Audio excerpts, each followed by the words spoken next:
Now we have breaking updates coming in. India has officially surpassed Japan to become the world's fourth largest economy. It's a big economic milestone. NITI Aayog CEO has confirmed that India's nominal GDP has touched $4.187 trillion, edging past Japan's $4.186 trillion. And according to the latest IMF data, the announcement came at the 10th Governing Council meeting of NITI Aayog, chaired by Prime Minister Narendra Modi.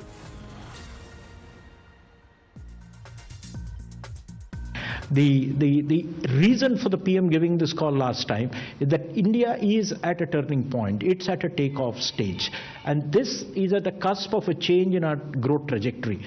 And given that we have solved a lot of issues regarding basic services, access to basic services, and having reduced extreme poverty to less than 5% almost, I think the country is at a takeoff stage where it can grow very, very rapidly, as has been done by many countries in the past. So this was the context.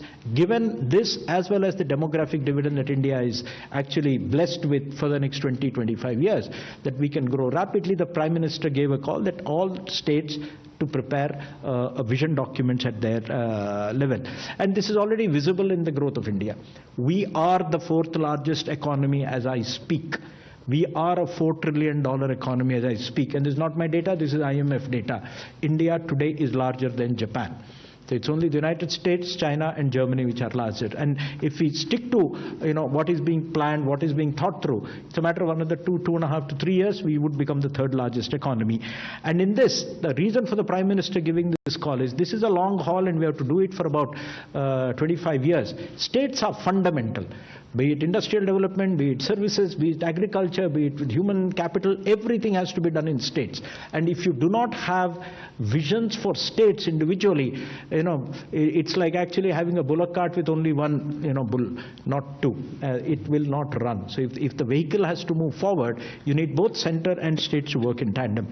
And So this is great news coming in. My colleague Mohit Bhatt is on the broadcast with us. And Mohit, this clearly means, according to the IMF data, we are well on track to become the economic powerhouse in the 5 trillion economy, the target that has been set by the government. We are well on track for that. Well, yes, in fact, Pratibha, it's a proud moment for every single citizen of the country. Now, NITI Aayog CEO, while addressing a press conference after the NITI Aayog's meeting with all the state chief ministers, which was being chaired by Prime Minister Narendra Modi, have come out and stated that India has overtaken Japan when it comes to the largest economy in the world. Now, India is the fourth largest economy, and by 2027, and that is the target of the Indian government, India will become the third largest economy in the world. Currently, India is a $4 trillion economy, and by 2027, India aims to become a $5 trillion economy, reaching up to the third place in the world. So this is something which is a big news coming in, that given the fact that how there have been various conflicts going on world over, but the growth of India is on that track.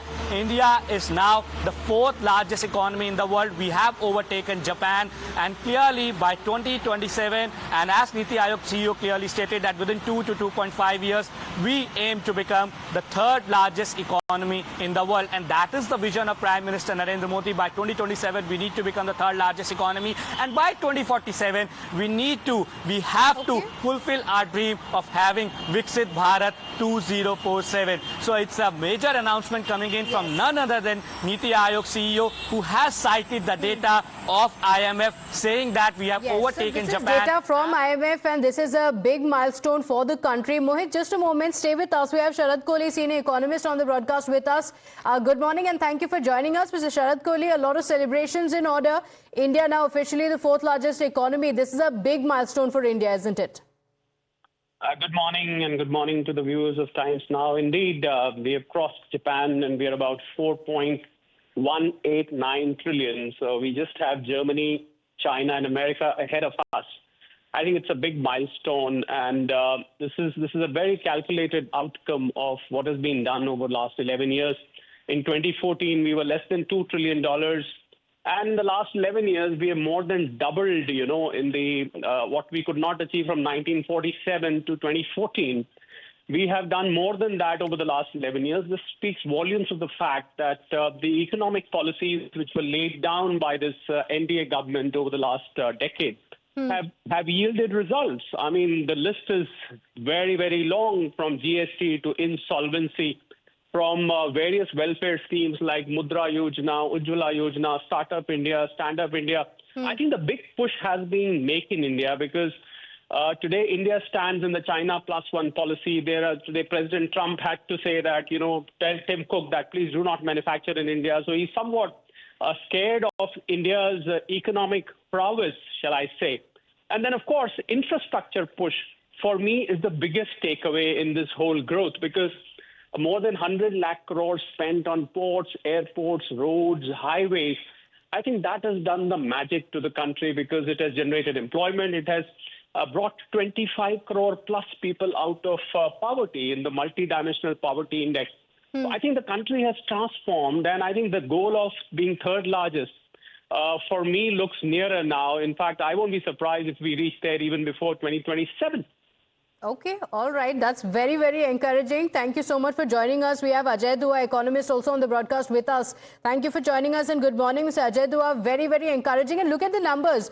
India's nominal GDP has touched $4.87 trillion.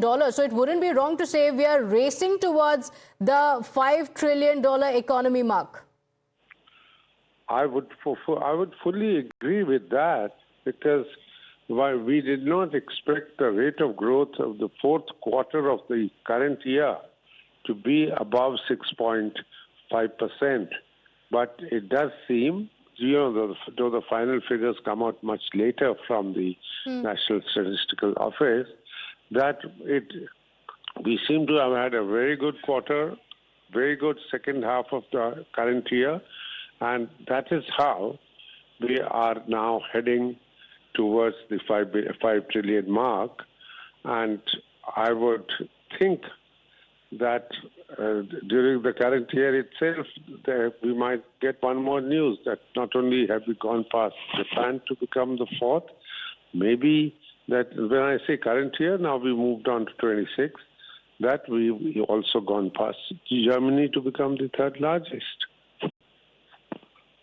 Okay, all right. And what do you think are the reasons for the success? What do you think has worked for India? Because there have been several changes that we've witnessed as well over the past many years. What do you think is the reason for this success, for this milestone?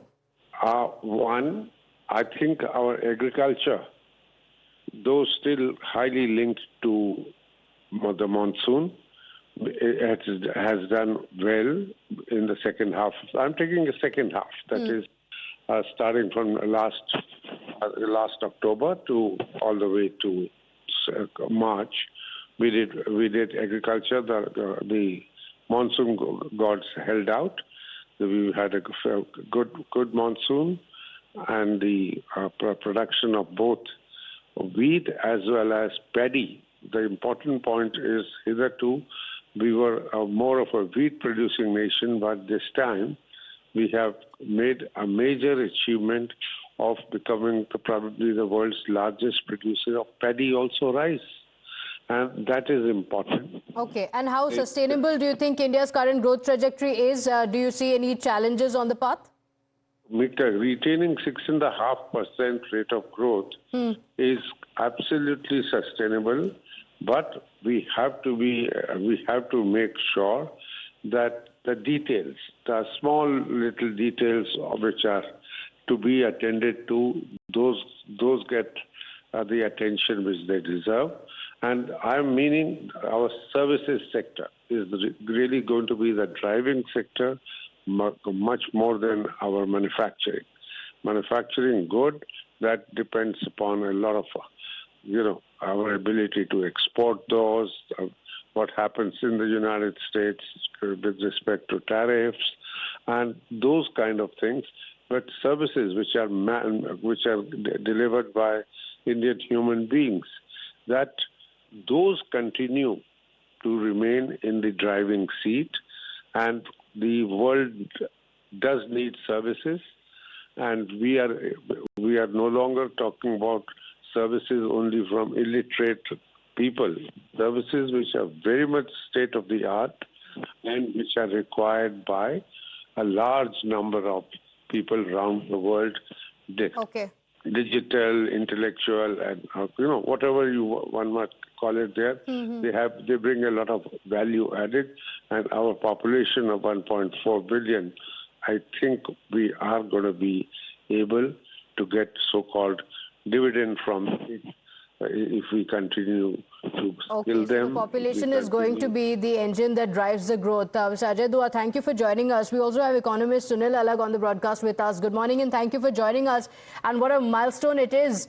India officially surpassing Japan to become the world's fourth largest economy. It's a big, major economic milestone, isn't it? Yeah, it is. But I mean, we have to now, how sustainable it is depends upon plans which are 3 or 4 years. We used to do every 3 years, but planning in most companies.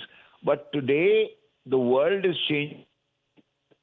Trump is beginning to employ. What kind of deals do we have to sustain this? That's the most important, because today we've become the fourth largest. Japan is not going to sit back and allow us to remain there. And neither of the three countries, we are assuming that they will continue to grow at a certain pace. But they have to do something. So ultimately, at the end of the day, today we have become the fourth largest, are aiming at the third largest country in the world. But it depends on the people, because services, manufacturing, everything depends on other countries which are coming up in whatever they are doing. So sustaining it becomes more important. So do you think it's sustainable?